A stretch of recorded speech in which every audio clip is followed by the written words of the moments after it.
Tube Tamil வணக்கம். Iran America Israel போர்க்களத்தில் புதிய பாதை ஒன்று அறிமுகமாகி கொண்டிருக்கின்றது. அதுதான் இந்த போர்க்களத்தில் சிரியாவை இறக்கி விடுவதற்கான வேலைகள் இப்பொழுது ஆரம்பமாகி இருக்கின்றன. சிரியாவினுடைய அதிபர் அகமட் அல் ஜாரா இஸ்ரேலுடன் தாங்கள் ஒரு பாதுகாப்பு ஒப்பந்தத்தை எழுதி கொண்டிருப்பதாகவும் இந்த ஒப்பந்தம் இறுதி கட்டத்தை நெருங்கிவிட்டதாகவும் தெரிவித்திருக்கின்றார். சிரியாவிற்கும் இஸ்ரேலுக்கும் இடையே உறவு ஏற்படுமாக இருந்தால் ஈரானுக்கும் சிரியாவிற்கும் இடையே முரண்பாடு வெடிக்கும் என்பதை சொல்ல வேண்டிய தேவை இல்லை. நாட்டை விட்டு ஓடிய முன்னாள் சிரிய அதிபர் பஷார் அல் ஆசாட் காலத்தில் ஈரானுக்கு சொந்தமாக இருந்தது சிரியா. இப்பொழுது அகமட் அல் ஜாராவினுடைய காலத்தில் இஸ்ரேலுக்கு சொந்தமாக இருக்க போகின்றதா சிரியா என்பது அடுத்த கேள்வியாகும். சிரியா மீது ஈரான் கடந்த சில தினங்களுக்கு முன்னதாக தாக்குதல் நடத்தியது. அந்த தாக்குதல் சிரியா மீது நடைபெறவில்லை. சிரியாவில் அமைந்திருக்கின்ற ஆளில்லாத அமெரிக்க தளத்தின் மீது நடத்தப்பட்ட தாக்குதல் சிரியாவை வேரோடு அறிந்து அதை எப்படி தாக்கலாம் என்பதற்கான அத்தனை ரகசியங்களுடனும் ஈரான் இருக்கின்றது. எனவே சிரியா மிகப்பெரிய போரொன்றை நடத்த வேண்டுமாக இருந்தால் இஸ்ரேலிடமிருந்து ஆயுத உதவிகளும் மேலும் தொழில்நுட்ப உளவு உதவிகளையும் பெற வேண்டும். ஆகவே இஸ்ரேல் சிரியாவுடனான இந்த உறவு போரில் புதிய ஒரு பரிமாணத்தை ஏற்படுத்த போகின்றது. அதேவேளை இஸ்ரேலுக்கும் சிரியாவிற்கும் இடையே கோலோன் குன்று என்கின்ற உயர்ந்த மலைப்பகுதி தொடர்பாக நிலப்பகுதி சிக்கல் இருக்கின்றது. இந்த பகுதியில் சிரியாவும் இஸ்ரேலும் தொடர்பு படக்கூடாது என்று வகுக்கப்பட்டிருந்த இராணுவ சூனிய பிரதேசத்திற்கு உள்ளே கடந்த சில மாதங்களுக்கு முன்னர் இஸ்ரேல் நுழைந்ததும் இது புதிய பிரச்சனையாக மாறியதும் தெரிந்ததே. இப்பொழுது இரு நாடுகளும் இந்த பிராந்தியத்தில் ஒரு பாதுகாப்பையும் அமைதியையும் தாங்கள் ஏற்படுத்த போகின்றோம் என்று கூறியிருக்கின்றார்கள். இந்த இருவரும் ஏற்படுத்த போகின்ற அமைதி ஈரானுக்கு எதிரான போரா என்பது தெரியவில்லை. ஆனால் இது பரந்துபட்ட பேச்சுக்களுக்கு அவசியம் என்றும் அதேவேளை கோலோன் குன்றுகளை தாம் இழந்து போகாத விதத்திலேயே தங்களுடைய பேச்சுக்களை நடத்த இருப்பதாக அகமட் அல் ஜாரா கூறுகின்றார். இந்த பேச்சில் தனியே சிரியா மட்டும் ஈடுபடவில்லை. பல உலக நாடுகள் பின்னணியில் நின்று இருவரையும் இணைக்கின்ற வேலையை பார்க்க தொடங்கிவிட்டார்கள் என்று அவர் தெரிவிக்கின்றார். கோலோன் குன்று என்பது சாதாரணமானது அல்ல. அது முன்னர் சிரியாவினுடைய கைவசம் இருந்தது. அந்த மலைப்பகுதியின் உச்சியில் ஏறி நின்று அங்கிருந்து இஸ்ரேலினுடைய நிலப்பரப்பை அவதானிக்க முடியும். கோலோன் குன்று என்பது பியன் கடல் பல நாடுகளை இணைப்பதாக வந்த முன்னைய செய்தி போல இது மலையினால் பல நாடுகள் இணைகின்றன.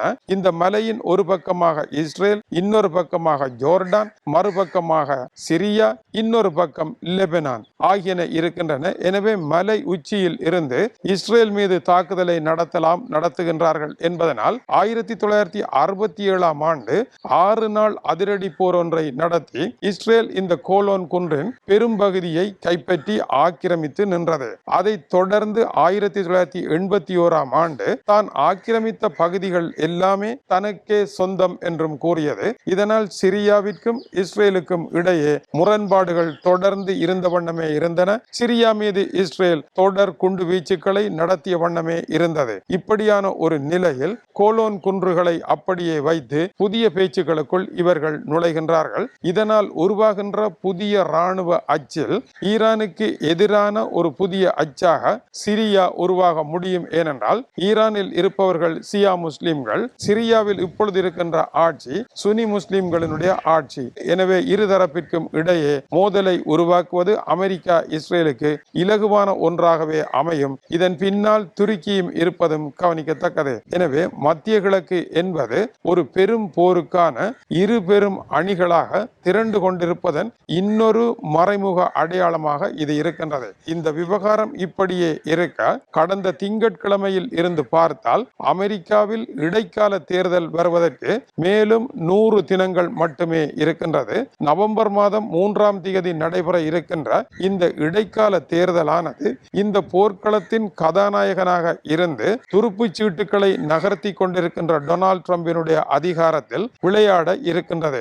அமெரிக்காவினுடைய செனட்டிலும் அமெரிக்காவினுடைய காங்கிரசிலும் டொனால்ட் ட்ரம்பிற்கு இரு சபைகளிலும் இப்பொழுது பெரும்பான்மை இருக்கின்றது. இதனால் அவர் எந்த தீர்மானத்தை எடுத்தாலும் அதற்கு தடை இல்லாமல் மிக இலகுவாக தன்னுடைய அதிகார காய்களை நகர்த்தி வந்தார். அரசியல் பழிவாங்க கையாங்கல்களை எந்தவிதமான பொறுப்புணர்ச்சியும் இல்லாமல் செய்து வந்தார். அமெரிக்காவை மட்டுமல்ல, அயல் நாடுகளையும் அவமானப்படுத்துகின்ற வேலைகளையும் பழிக்கு பழியையும் செய்வதிலும் வரிப்போரை நடத்துவதிலும் அவர் சாதாரண பாடசாலை பிள்ளைகள் போன்ற அரசியலை நடத்த அதற்கு பின்னால் இருந்து இந்த இரண்டு சபைகளும் அவருக்கு ஏகோபித்த ஆதரவை கொடுத்தன. இப்பொழுது அந்த இரண்டு சபைகளிலும் அவர் பெரும்பான்மை இழந்துவிடக்கூடிய அபாயமான ஒரு சூழ்நிலை உருவாகி இருக்கின்றது. அமெரிக்க அதிபரனுடைய ஆட்சி சரியா, அவருடைய முடிவுகள் சரியா, இதற்கு எங்களுடைய பதில் என்ன என்று அமெரிக்க வாக்காளர்கள் பதிலளிக்க வேண்டிய நிலை இப்பொழுது ஏற்பட்டிருக்கின்றது. அமெரிக்க செனட் 100 ஆசனங்களை கொண்டது. டொனால்ட் ட்ரம்பிற்கு 53 ஆசனங்களும் எதிர்க்கட்சியாகிய டெமோக்ராட்டிற்கு 45 ஆசனங்களும் உண்டு. அதுபோல அமெரிக்க காங்கிரஸ் 435 ஆசனங்களை கொண்டது. இவை அனைத்திற்கும் தேர்தல் நடைபெறுகின்றது. செனட்டில் ஒரு பகுதி 35 செனட்டர்களுக்கான தேர்தல் நடைபெறுகின்றது. இது தவிர ஆளுநர்கள் தேர்வு, உள்ளூராட்சி சபைகள் தேர்வு என்று பலதரப்பட்ட வகைகளில் இந்த தேர்தல் நடைபெற இருக்கின்றது. இது ஓர் அதிகார மாற்றத்திற்கு காரணமாக அமையும் என்று எதிர்பார்க்கப்படுகின்றது. இப்போதைய கருத்து கணிப்புகளின் படி டொனால்ட் ட்ரம்ப் 7% பின்னடைவில் நிற்கின்றார். அவரை பொறுத்தவரையில் நடப்பதெல்லாம் நடக்கட்டும் என்கின்ற நிலைக்கே அவர் வந்திருக்கின்றார். எனவே இதில் இருக்கின்ற பிரதானமான பிரச்சனை, அமெரிக்க அதிபர் எடுக்கின்ற முடிவுகளை எல்லாம் டெமோக்ராட் கட்சி வெற்றி பெறுமாக இருந்தால் தடுப்பதற்கான வாய்ப்புகள் உண்டு. அமெரிக்க அதிபரை தடுப்பதற்கான அதிகாரம் அமெரிக்க காங்கிரஸில் இருக்கின்றது. அதை டெமோக்ராட் கட்சி பயன்படுத்துவதற்கான வாய்ப்புகள் உண்டு. இதைவிட முக்கியமானது, அமெரிக்க அதிபர் பதவி நீக்கியவர்களை எல்லாம் மறுபடியும் விசாரணைக்கு கொண்டு வருவதற்கு அவர்கள் முயற்சி எடுப்பார்கள். தன்னோடு விருப்பமில்லாத தனது ஆட்களை பதவியில் நியமிப்பதற்காக மற்றவர்கள் மீது போலியான குற்றச்சாட்டுக்களை சுமத்தி பல அதிகாரிகளை டொனால்ட் ட்ரம்ப் அவமானப்படுத்தி தூக்கி வீசி இருக்கின்றார். இவர்களினுடைய விலத்தல்கள் எல்லாம் சரியா என்று செனட்டும் அமெரிக்க காங்கிரசும் விசாரணை நடத்துவதற்கு கமிஷனை அமைக்கும். இது டொனால்ட் ட்ரம்ப் மீதான விசாரணையை ஆரம்பிப்பதற்கு காரணமாக அமையும். அமெரிக்க அதிபருக்கு எதிரான இம்பீச்மென்ட் என்று கூறப்படுகின்ற விசாரணை வருமாக இருந்தால் பெரும்பான்மை ஆதரவை பெறுவதற்கு செனட்டில் 3/2 பங்கு இருத்தல் வேண்டும். இருந்தாலும் கூட அமெரிக்க அதிபரை முற்றாக கட்டுப்படுத்தாவிட்டாலும் அவருடைய செயற்பாடுகளை கட்டுப்படுத்தி அவருடைய கைகால்கள் கட்டப்பட்ட நிலையை உருவாக்கும். இதுவரை அமெரிக்க அதிபர் நடத்திய ஆட்சி இந்த தேர்தலுக்கு பின்னர் வேறொரு தளத்தில் மாற்றமடையும். டொனால்ட் ட்ரம்பினுடைய பிற்கால பகுதி அவர் நினைத்ததை போல ஆட்சி செய்ய முடியாத சூழலை உருவாக்கும். இப்படியான ஒரு நிலையில் அமெரிக்க செனட்டினுடைய அதிகாரம் ஏறத்தாழ 50க்கு 50 வரும் என்றும், அமெரிக்காவினுடைய உப அதிபர் JD வான்ஸ் அதன் சபாநாயகராக இருப்பதனால் அவருடைய ஒரே ஒரு வாக்கு மட்டும் தீர்மான சக்தியாக இருக்கும் என்றும் இதுவரையான கருத்து கணிப்புகள் தெரிவிக்கின்றன. ஆனால் போகிற போக்கில் அமெரிக்க அதிபர் நினைத்ததை விட, கருத்து கணிப்புகள் கருதியதை விட மிக அதிகமான வாக்குகள் டெமோக்ராட் கட்சிக்கு கிடைப்பதற்கு வாய்ப்புகள் உண்டு.